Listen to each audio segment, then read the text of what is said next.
cordial saludo a los seguidores del pensamiento al aire en Colombia y el mundo.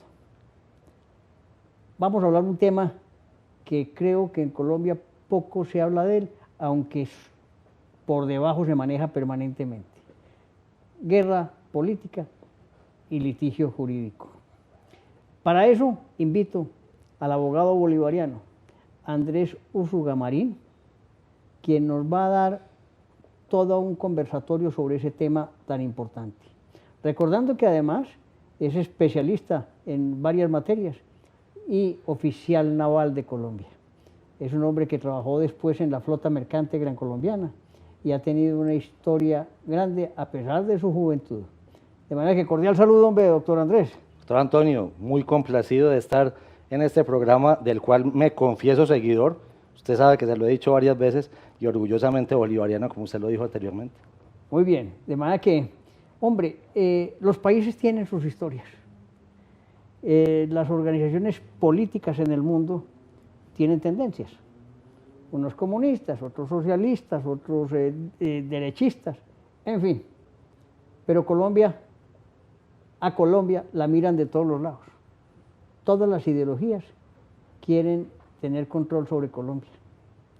Y para eso utilizan no tanto aspectos de enfrentamientos, sino unas estrategias realmente diferentes que hacen que tengamos que comprender la magnitud del problema que vivimos.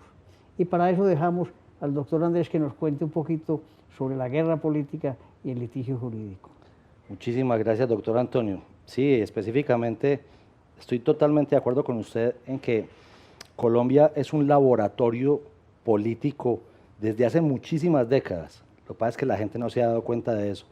Y cómo ha sido ese dique que no ha permitido conquistar totalmente a Latinoamérica y nunca se ha podido gobernar por parte de los, les digo yo, los sectores progresistas, que es el término que manejan ahora. Entonces se convirtió en un objetivo fundamental para una cantidad de corrientes que vienen de muy lejos, como le cuento. Entonces, mire, yo le quería hablar sobre la guerra jurídica o lawfare y el litigio estratégico. Esa guerra jurídica, que la gente no lo entiende, es un componente precisamente de lo que usted me acaba de decir, de la guerra política.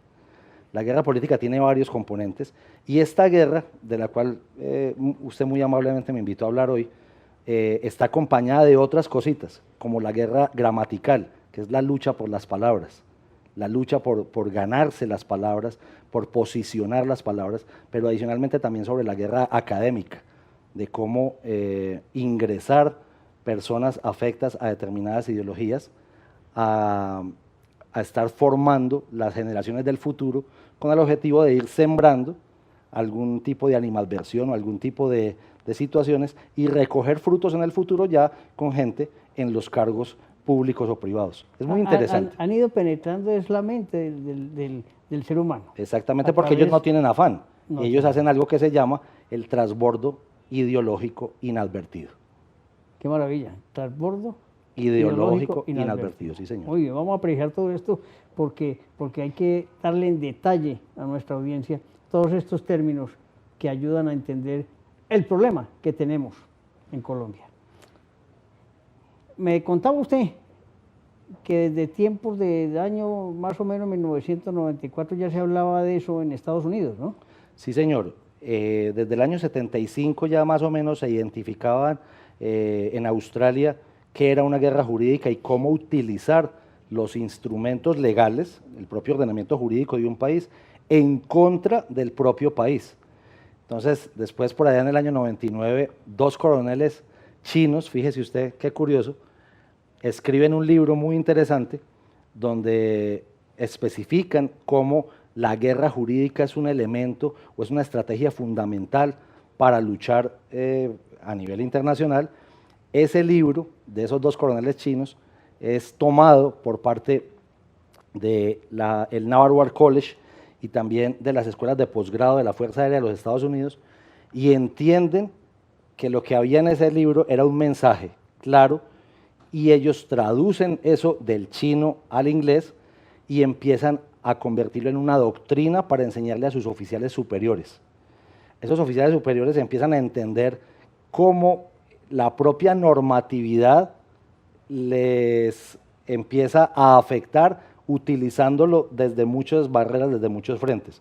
Entonces, estos colectivos, entonces gente desde los bufetes de abogados, ideologizados evidentemente, pero también desde inclusive consultorios jurídicos de universidades o centros de pensamiento o think tanks, como se les dice allá, ayudados por los medios de comunicación que también tienen algún tipo de agenda ideologizada. Entonces, todas estas componendas, ojo que para la época estamos hablando del año 99, 2000, 2001, no estaban tan fuertes las redes, pero ya entre medios de comunicación, academia, think tanks, empezaban a atacar el orden jurídico de los norteamericanos y la estructura que llevaba más de 200 años.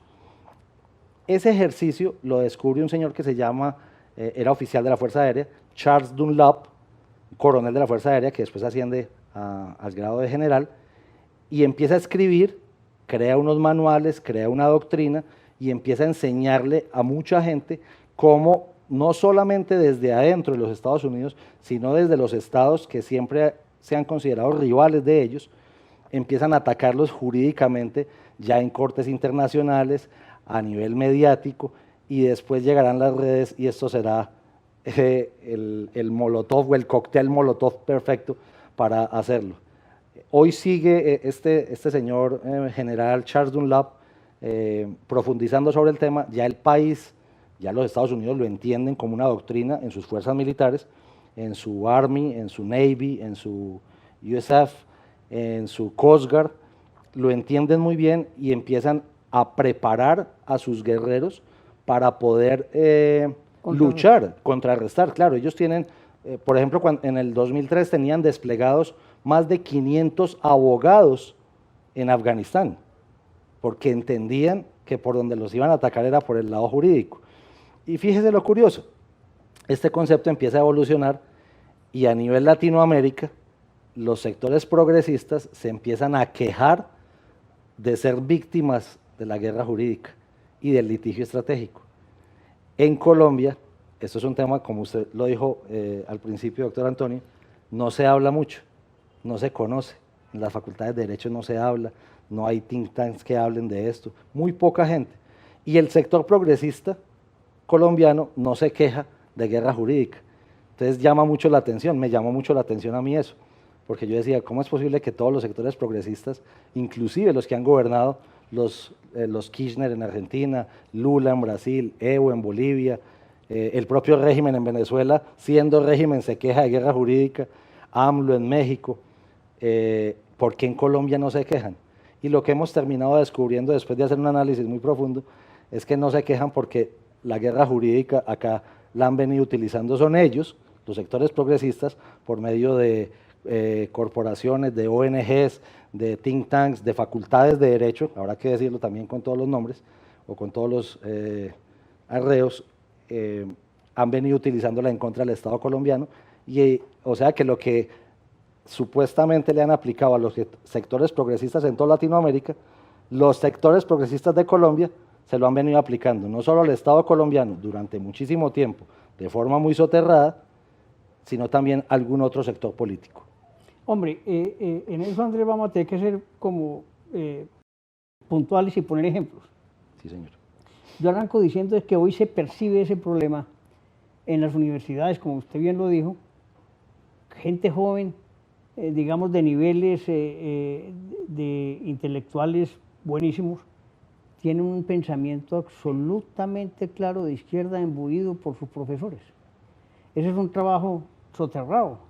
Es un trabajo que se hace con base en un principio, precisamente, que lo descubre, y le recomiendo el libro de Chiang Kai-shek, cuando él estudia cómo Rusia intenta ingresar en China. Eso es un libro difícil de conseguir, le soy muy sincero, pero me comprometo con usted a que se lo consigo.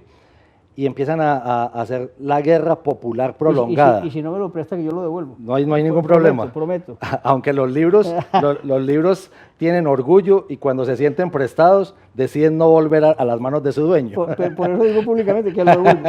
Entonces, fíjese una cosa que tan interesante. Ese concepto tan claro que tenía China, Rusia, de la guerra popular prolongada, ellos la empiezan a incorporar. Y en un país como el nuestro, usted empieza a encontrar hoy día magistrados, procuradores delegados, fiscales ante la corte, jueces de muy altísimo nivel, que fueron formados a finales de los 70s, a principios de los 80s, y que luego de que fueron formados, ellos empiezan a dar formación a las generaciones subsiguientes. Y en ese orden de ideas empiezan a intentar, de hecho lo han logrado, a influir en ese pensamiento, de forma muy soterrada, es la verdad. Nadie le va a contar a uno que un profesor de Derecho Constitucional, o que un profesor de Introducción al Derecho, o que un profesor de Ideas Políticas, o de Sociología Jurídica, o de Nomoárquica, aquí recordando y saludando al doctor Hernán Valencia, Principialística y Nomoárquica, va a estar a usted introduciéndole conceptos para poder irlo encauzando o ir moldeando su ideología. Y ya los muchachos de hoy en día uno los ve muy jóvenes, todos con maestría, todos con doctorado, vienen otra vez a las facultades, a las universidades, a desplegar y a introyectar eso que habían recibido. Entonces, ese es el componente académico, pero el componente académico hoy también se sirve de las redes sociales, se servía desde hace mucho más tiempo de medios de comunicación, entonces como columnistas, invitados, y adicionalmente, porque hay muchos de ellos que ya participaron como magistrados auxiliares de la Corte Constitucional, como magistrados auxiliares de la Corte Suprema de Justicia, entonces van dejando un gran legado y profesores, inclusive él no tiene problema, o hoy no tendrá problema en decirlo, porque hace poco, el año pasado, dictaron un diplomado, corporaciones sin ánimo de lucro, o think tanks como la ONG de Justicia, con el doctor Rodrigo Primi, el doctor Mauricio García Villegas, que también es egresado de nuestra universidad, el doctor César Rodríguez, y hay muchísimos más, los colectivos de abogados, la Comisión Colombiana de Juristas, esta cantidad de personas, lo que han venido logrando son los objetivos de la guerra jurídica por medio del litigio estratégico, que es que ir sacando normas del ordenamiento jurídico, atacándolas por vía de acciones públicas de inconstitucionalidad, pero adicionalmente atacando también personajes que le son incómodos a su agenda política. Ejemplos para nuestra audiencia. Ejemplos exactos. En el año 2005, cómo le terminan vendiendo a la opinión pública que se despenalizó el aborto, pero no lograron despenalizar lo que era el verdadero objetivo, pero logran despenalizar los 3 casos. Sin embargo, en los medios de comunicación le siguen vendiendo a la opinión pública porque lo que intentan es ir creando una conciencia en el colectivo de que volverlo paisaje, por decirlo así, que es la despenalización del aborto es normal, la adopción de las parejas del mismo sexo es normal. Entonces, por ejemplo, no solamente atacan el Código Penal, ni los tipos penales. Hoy estamos en plena discusión, no sé si se ha dado cuenta en estos días, sobre el tema de la eutanasia. Sí, claro, claro. ¿Cierto? Y están logrando por medio de jurisprudencia, a pesar de que la Corte les ha dicho muchas veces, eso lo tiene que hacer el Congreso, eso lo tiene que hacer el Congreso, pues no, porque la Corte Constitucional por medio de sus sentencias y de tutela también, o sea, de constitucionalidad y de tutela, han ido logrando hacer la decantación o ir creando la conciencia operacional para que cuando se tumbe la norma, el impacto en la opinión pública no sea mucho. Que digan, eso ya estaba autorizado hacía mucho tiempo, que no es cierto. Y a personajes que son incómodos, y digamos el nombre propio, el señor procurador Ordóñez, Alejandro Ordóñez Maldonado, fue separado de su cargo precisamente por medio del litigio estratégico, que fue demandarle su nombramiento por medio de la ONG de Justicia, el doctor Rodrigo Primi. Es la forma de atacar la norma jurídica vigente a través de medios interpretativos. Exactamente. Jurídicos. Adicionalmente, teniendo magistrados o teniendo jueces que ya comparten que la idea. también comparten la idea, exactamente, porque no es tan fácil. Y eso se logra con el tiempo, como se lo decía anteriormente, doctor Antonio. Usted va logrando eso no de inmediato y son resultados más efectivos que una guerra con fusiles, que una guerra con muertos. Porque quitar una norma que les incomoda, y no solamente incomoda acá, porque ahí es donde uno empieza a pensar en más grande, incomoda en muchos países del mundo y hay, yo creo que aquí ya alguien le ha hablado a usted sobre el Open Society Foundation, ¿cierto? Que es una organización supuestamente sin ánimo de lucro que busca en todos los países crear medios de comunicación, crear centros de pensamiento, crear think tanks que van ambientando esto y que también van, habrá que decirlo con todas las palabras, patrocinando estas grandes gestas jurídicas que son las demandas de acciones públicas de inconstitucionalidad, las demandas de nulidad de los decretos, o hacer el lobby o movilizar la gente para que no salga una norma en el Congreso. Hay varias estrategias y tácticas que como en cualquier guerra, esta guerra jurídica, están los niveles estratégico, táctico, operativo y el nivel de la maniobra. Se está aplicando la guerra normal del enfrentamiento de una manera ideológica, ¿no? Exactamente, por medio de los instrumentos jurídicos que el propio ordenamiento jurídico le proporciona. Ok. El tema de las ONG, ¿han sido positivas para Colombia o no? A mí me parece que las ONG, dependiendo de quién sea su patrocinador o su sponsor desde afuera, yo creo que las ONG tienen una idea que es importante, que es estar por fuera del establecimiento, no recibir dineros del establecimiento, no recibir dineros pues, ni de privados ni de públicos, sino más bien como unas donaciones. Pero sí me preocupa algo, cuando esas donaciones ya vienen de actores internacionales que no son claros, pero que adicionalmente no hay auditoría alguna. Entonces, nadie tiene cómo mirar cuántos dineros llegaron desde Suecia, desde Noruega, desde Dinamarca, y en ese orden de ideas es muy complejo porque entonces se vuelven un actor, una rueda absolutamente suelta, que en últimas es lo que ellos estaban buscando, ser una rueda suelta, pero que sin la verificación de ingresos sí se vuelve muy complicado el asunto, porque usted sabe que todo esto es por medio de platas soterradas que van haciendo unos trabajos muy grandes y que no están diciéndole pues toda la verdad a quienes están apoyándolos. Hombre, doctor Andrés, ¿el trabajo social en los barrios también maneja el mismo esquema? Claro, ahora les ha quedado un poco más fácil. Antes era un trabajo más barrial, más de puerta a puerta, pero ahora el trabajo es mucho más fácil por las redes sociales. Y mucho más, por ejemplo, en ciudades como Medellín, que es la que usted y yo estamos, donde la conectividad del Internet es muy amplia, inclusive en los sectores más deprimidos. Entonces es mucho más fácil llegar por medio de una red a cualquier barrio deprimido, a ir creando conciencias. Uno ahí va viendo claramente, inclusive los podría invitar a una página de YouTube que se llama Escuela de Cuadros. Ellos van haciendo formación, así la gente lo considere a uno, no sé, decimonónico, está pensando todavía en términos de la Guerra Fría. No, miren la página de YouTube que se llama Escuela de Cuadros. Van formando a los jóvenes y van formando a la gente que está en YouTube en el comunismo, en el socialismo, en las ideas del progresismo, que uno dice, pues eso ya sería un debate superado desde la caída del muro de Berlín. No es cierto. Es un debate que está absolutamente vigente, que está buscando espacios y que lo hemos visto pues, en los 2 últimos meses en las ciudades de Colombia.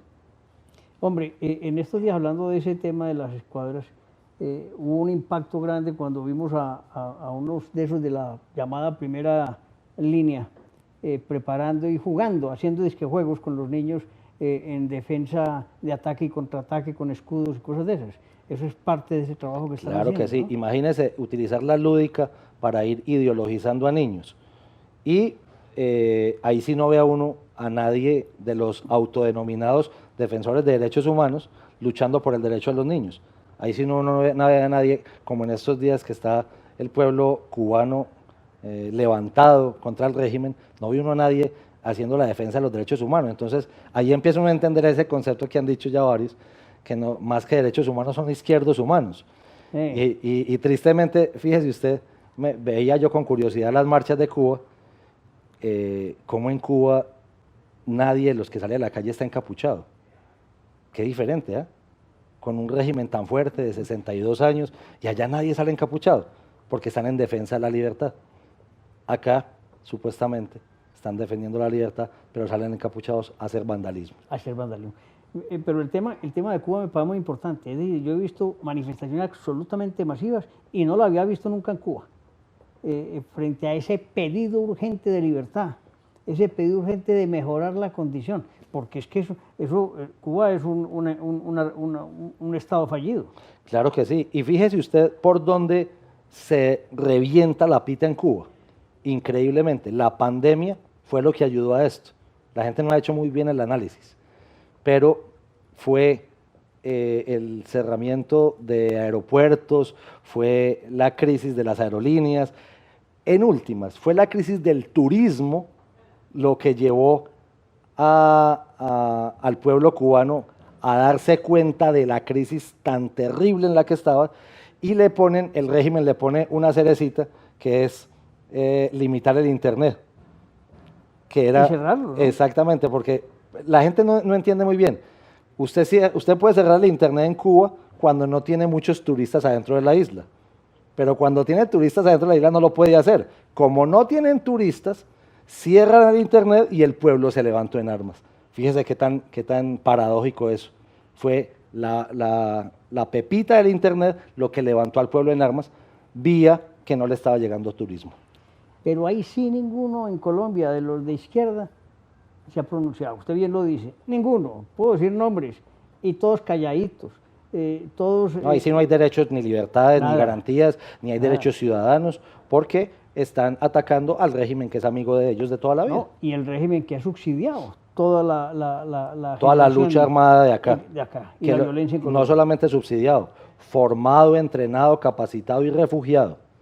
Porque allá en el barrio El Laguito, allá están los del ELN. Allá están los del ELN, y que de hecho por aquí también ha estado, saludo para mi coronel Marulanda, también se ha pedido ese rompimiento de relaciones con Cuba. Sí, yo creo que es el momento. Creo que tenemos que estar pensando en eso porque ¿qué más vamos a esperar de un país que ha estado patrocinando los intentos de finalizar o de finiquitar con la República Colombiana durante tanto tiempo? Lo he dicho en mis artículos, desde la época del asesinato vil de Jorge Eliezer Gaitán, estaban ellos aquí. Claro. Estaba Fidel Castro en Bogotá. Claro. Y no se descarta, según teorías inclusive del doctor Fernando Londoño, que haya sido partícipe del magnicidio de Jorge Eliezer Gaitán. Es una inquietud todavía, es un interrogante que está desde siempre. Como ocurre aquí, los magnicidios al final nunca se sabe quién es el que mata, ¿no? Esta es la hora que no hemos podido determinar con claridad quién fue el que disparó ni contra Galán ni contra Álvaro Gómez Hurtado. No. Todo el mundo le tira la pelota, ¿no? No, y ahora está peor porque ahorita salió un grupo que acaba de negociar, dice, con el Estado colombiano en La Habana, a autoatribuirse el asesinato de Álvaro Gómez Hurtado de la forma más, pero no han podido cuadrar las pruebas para que les creamos ni siquiera eso. Muy bien.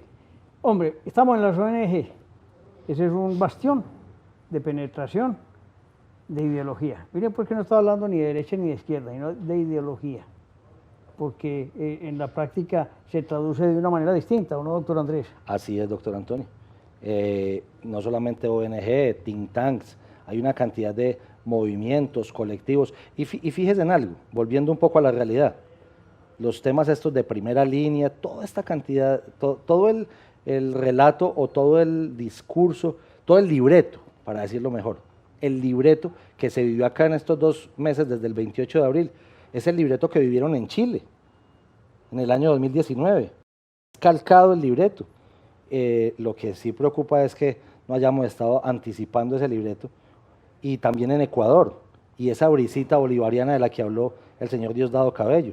Entonces, pero yo creo que se han tomado los correctivos, creo que el Estado o el gobierno más bien colombiano lo ha hecho bien, han salido avante con la cantidad de críticas que se han hecho en este momento, y pues para estos días también haciendo respetar la soberanía y la autodeterminación del pueblo colombiano con respecto a esas también infiltradas organizaciones sesgadas internacionales como la CIDH, que evidentemente pues no dice nada con respecto a Nicaragua, o los expulsaron, pero no les parece tan grave lo que pasa en Nicaragua, ni lo que pasa en Cuba, ni lo que pasa en Venezuela, pero lo que pasa en Colombia sí les parece gravísimo. Nicaragua, candidatos encarcelados.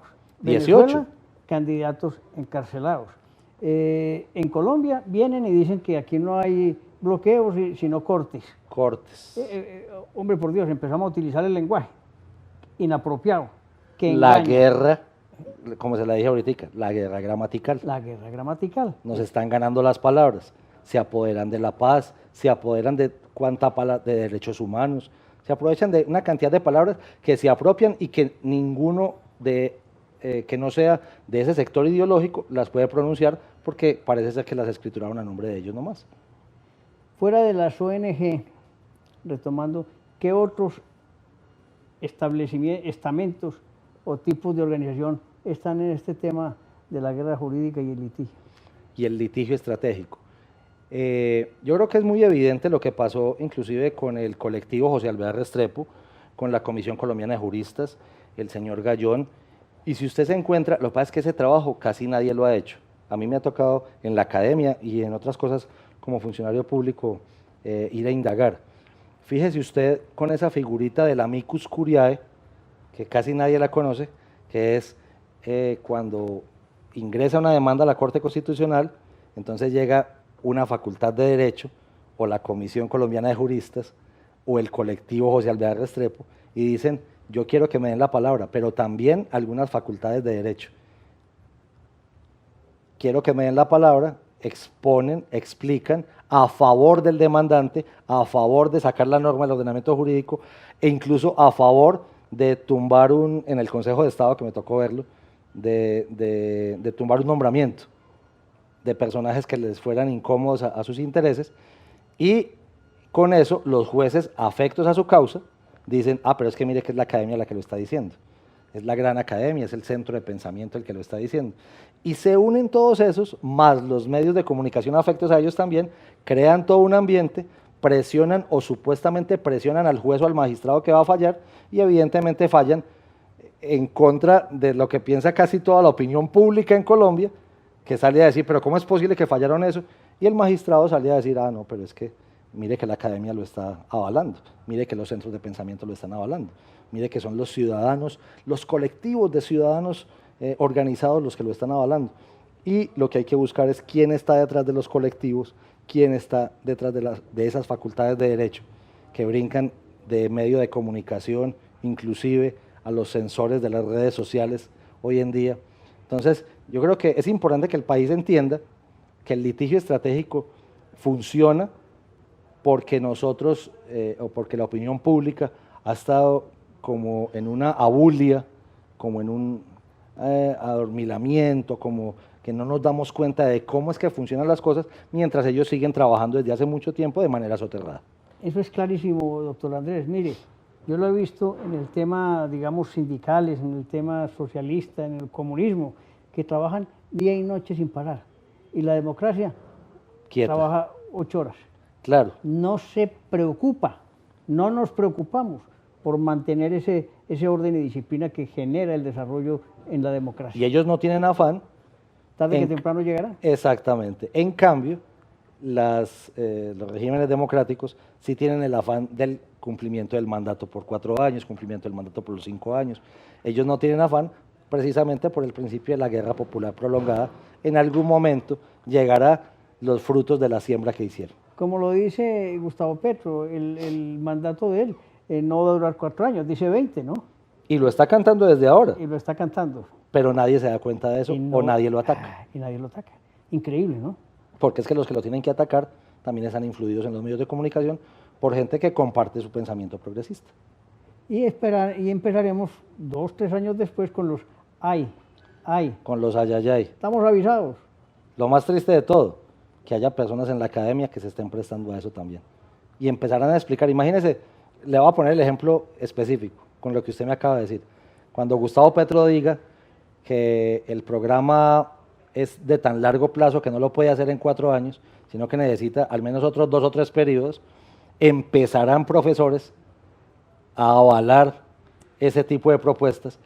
los mismos que atacaron la reelección del gobierno 2002-2008 empezarán a voltear sus argumentos y a decir, hombre, sí, es importante la agenda. Y eso lo verán los estudiantes en las facultades, no solamente de Derecho, de Economía, de cualquier tipo de ciencias sociales o donde estén los profesores, a avalar y a decir, sí, es importante, porque como llevamos tanto tiempo en otra situación, entonces es importante que al menos le den 20, 25 años para que se modifiquen las instituciones. Increíblemente está pasando eso. Y para allá vamos. Claro que sí.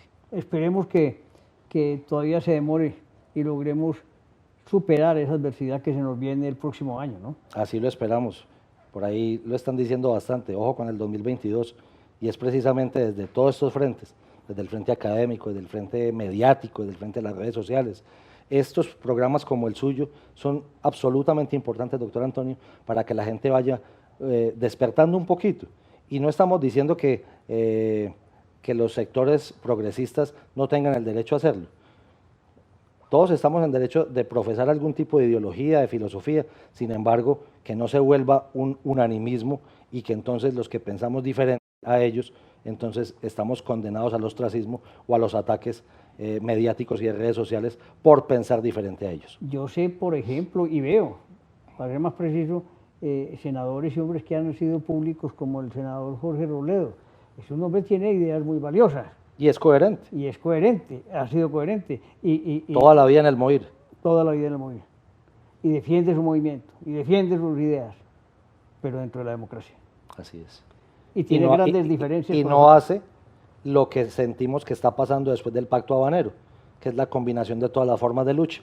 Es correcto. Entonces tienen a la nueva narcotalia, tienen a las disidencias de Gentil Duarte, tienen a senadores, tienen representantes, y todos jugando, por encima supuestamente están divorciados, pero por debajo todos trabajando con el mismo objetivo. Sí, nunca han perdido el objetivo, Combinación que es la toma del poder. La combinación de las formas de lucha por medio de la guerra popular prolongada y del transbordo ideológico inadvertido. Esos conceptos es importante que lo tengan. Ese error inmenso de haber aceptado el cambio de la decisión del pueblo del presidente Santos es el generador de este problema que tenemos. Claro, imagínese después, 2 meses después, metiendo por la puerta de atrás en el Congreso con una proposición, unos diálogos de más de 6 años. ¿Cómo es posible que el pueblo haya aceptado eso? Es que también tenemos que hacer un mea culpa. ¿Cómo es posible que en ese momento no salimos a las calles? Es un absurdo, no lo hicimos, no defendimos la democracia ni el respeto por la decisión del pueblo. Y se perdió el llamado momentum. Sí, todo es de momento. Claro que sí.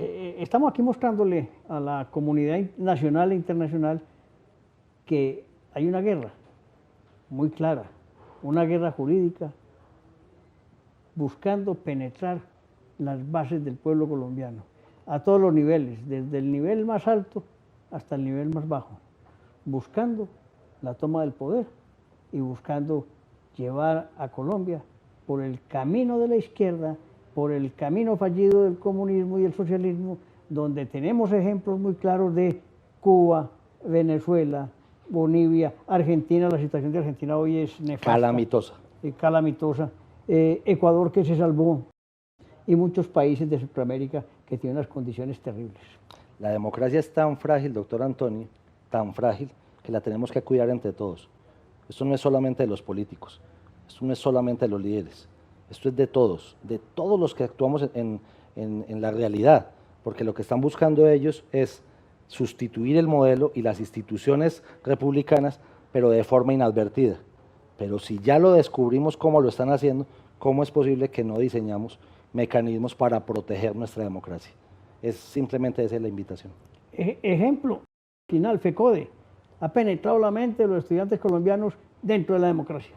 Y los maestros, que ni siquiera son de FECODE, porque son de universidades privadas, claro, haciendo el trabajo del transbordo ideológico inadvertido en las aulas de clase donde se pagan semestres de más de 10 millones de pesos.